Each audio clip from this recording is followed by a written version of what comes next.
The era we are living in today is a dream come true. Walt Disney.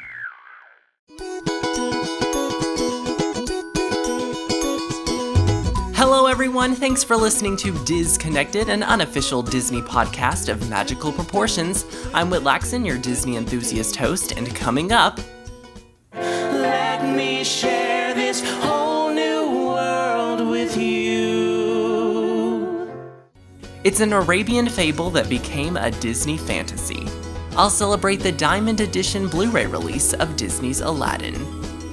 But first, it's the House of Mouse news you need to know in this week's Disney Download. Mr. Aladdin, sir, what will your pleasure be? Let me take your order, jot it down. You ain't never had a friend like me, no, no, no. So I'll be talking about Aladdin a bit later, but to start things off with Disney music news, that's Neo's rendition of Friend Like Me, which is featured on the new We Love Disney compilation album that has just been released by Walt Disney Records. This new project marks the first of the We Love Disney series to be released in the US, and it features big name and smaller name music artists of various genres singing the Disney songs we love. Just to name a few, Jessie J sings Part of Your World, Jason Derulo sings Can You Feel the Love Tonight, Ariana Grande sings Zero to Hero, Fall Out Boy sings I Wanna Be Like You, and Rascal Flatts and Pretty Little Liars star Lucy Hale sing Let It Go. So for me, this album is reminiscent of the guilty pleasure Disney Mania records that were released in the early 2000s, but whereas those projects were more of a pop remix kind of thing, the tracks recorded for We Love Disney remind me more of like the cool YouTube covers you can find of Disney songs. Now, I did preview the album on iTunes, and I really like what I heard, so I'm thinking We Love Disney might be a popular Christmas gift for Disney fans this year. We'll see. There are stories about what happened. It's true. All of it.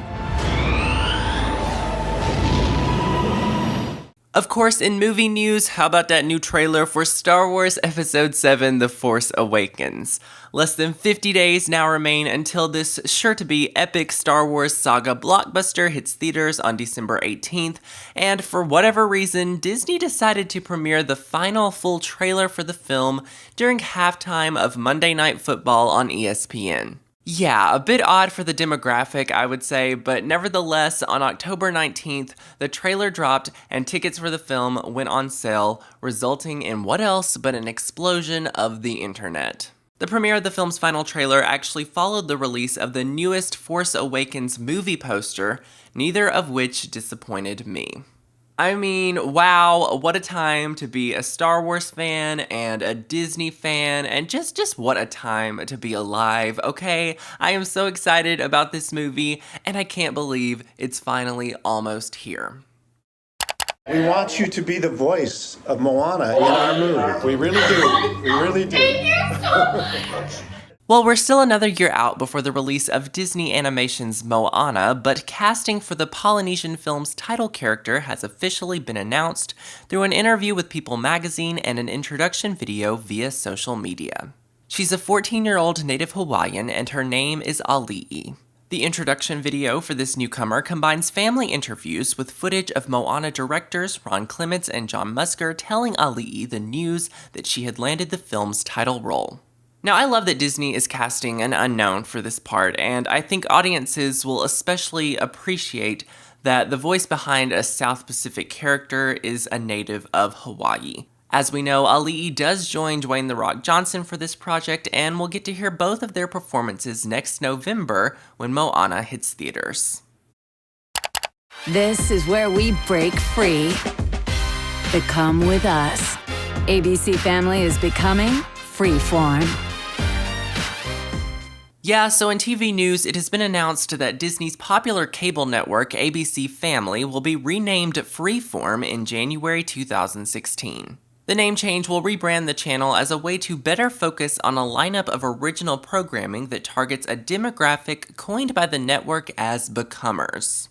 Apparently, this demo includes ages 14 to 34, or as the press release puts it, from first kiss to first kid. Regular ABC Family viewers are not to worry about this relaunch though, because the cabler's current original lineup and style of content will remain as is. Okay, so I think a name change is long overdue for ABC Family because the original shows on that channel are not exactly family-oriented. However, as for the name Freeform, to kind of, I guess, coincide with the network's social media interaction, I'm still scratching my head about that one, but as long as we don't lose like Harry Potter weekends and Disney animated movie weekends and 25 Days of Christmas, the name Freeform, I mean, whatever, that'll work for me. Ladies and gentlemen, welcome to Disney Springs.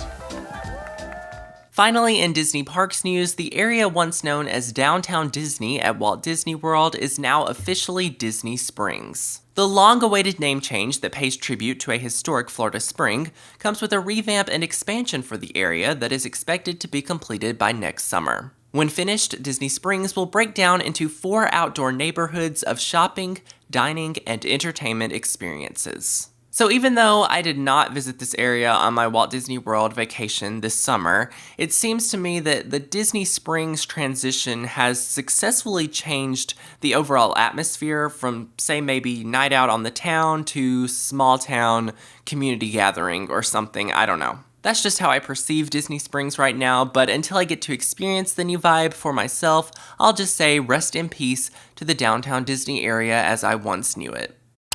And with all that being said, Disney download complete. A whole new world. That's where we'll be. A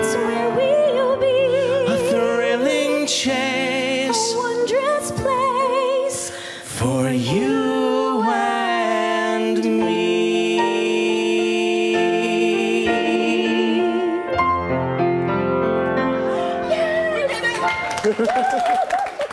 Well, earlier this past month, the Diamond Edition Blu-ray of Disney's Aladdin finally arrived, along with the ever-impressive bonus features and a trending press tour for the film's original cast and crew. Seriously, if you didn't see the performance of A Whole New World on Good Morning America, get on that ASAP.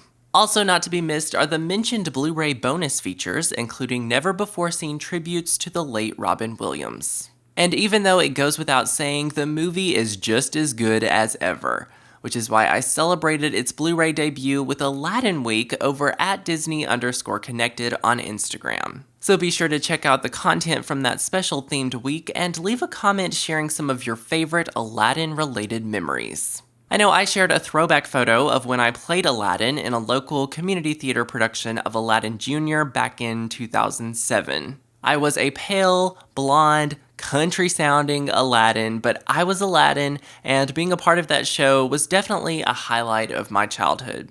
Funny enough, I never owned a copy of Aladdin growing up, but I am now proud to be an owner of the film's Diamond Edition Blu-ray that I would highly recommend adding to one's existent or yet-to-exist Disney Blu-ray collection. Alright, and to wrap things up, it's time for a segment of Top 5 Favorites in which I'll be revealing some of my top 5 Disney favorites. And with Halloween being here, these are my top 5 Disney Halloween movies. Please note that I don't want to use all of the Disney Channel original Halloween-themed movies, so honorable mention shoutouts to Twitches, The Scream Team, Phantom of the Megaplex, Mom's Got a Date with a Vampire, etc., etc. At number 5, it's Tim Burton's The Nightmare Before Christmas. I appreciate this movie even though it's not my personal favorite, but obviously the jury's still out as to whether it's a better flick for Halloween or Christmas. You decide. Number 4 is the classic animated Disney adaptation of The Legend of Sleepy Hollow, which is a segment in The Adventures of Ichabod and Mr. Toad, which is narrated by Bing Crosby and which was just on Turner Classic Movies the other night. Coming in at number 3 is the DCOM Halloween Town 2 Calabar's Revenge, or basically the only Halloween Town sequel I really care about. Halloween Town High, Return to Halloween Town, no. At number 2 is the original Halloween Town that I can't not watch every October on Disney Channel. Also, I love that the town where the movie was filmed had Kimberly J. Brown, who played Marnie, come back this year and light the big pumpkin they have on the town square just like in the movie. amazing. And my number 1 Disney Halloween flick is Hocus Pocus, which I've been celebrating with a week of themed content at Disney_connected on Instagram. And yes, Disney, I want a sequel, but I need it to be good. Okay, thanks, bye, happy Halloween.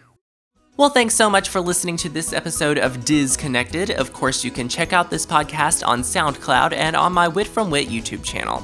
Be sure to follow at Disney_connected on Instagram for more Diz Connected content. You can also follow me at Wit from Wit on Instagram, as well as Twitter, Facebook, Tumblr, Snapchat, and Periscope. That's Wit, W-I-T, as in haha funny, from F-R-O-M, Wit, W-H-I-T-T, as in me.